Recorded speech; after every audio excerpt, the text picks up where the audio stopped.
Pentsio ez-kontributiboetan eta alargunen pentsioetan 15% igotzea lortu genuen.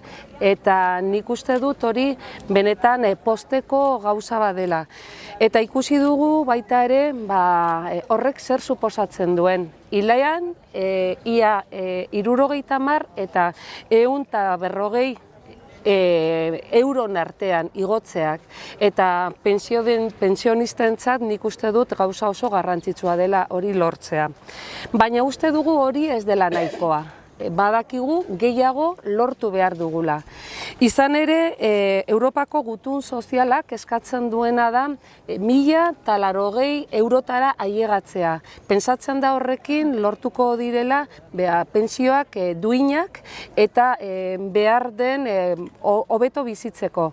Horregatik gure lana hortan jarriko da. Hori lortu behar dugula. Gizarte segurantzaren erregimenak jarraituko dugu eskatzen, ikusten dugu gure autogobernorako tresna garrantzitsua dela, badakigu honekin lortu dezakegula jendeak hobeto bizitzea eta hemen bertan Nafarroan gure eskuduntzoarekin aurrera pauso indartsuagoak emango ditugula.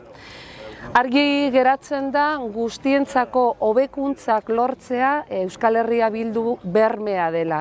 Argi geratzen da 4 urte hauetan lan egin dugula jendearen bizi kalitateak eta benetan bizi eskubideetan hobeto bizitzeko eta jarraituko dugu.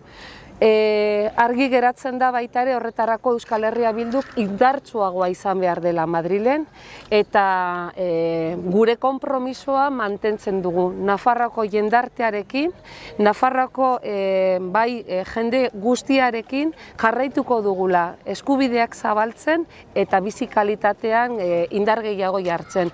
Horretarako Euskal Herria Bildu indartsuagoa izan behar da Madrilen eta horregatik eskatzen dugu bozka Euskal Herria Bildurentzat.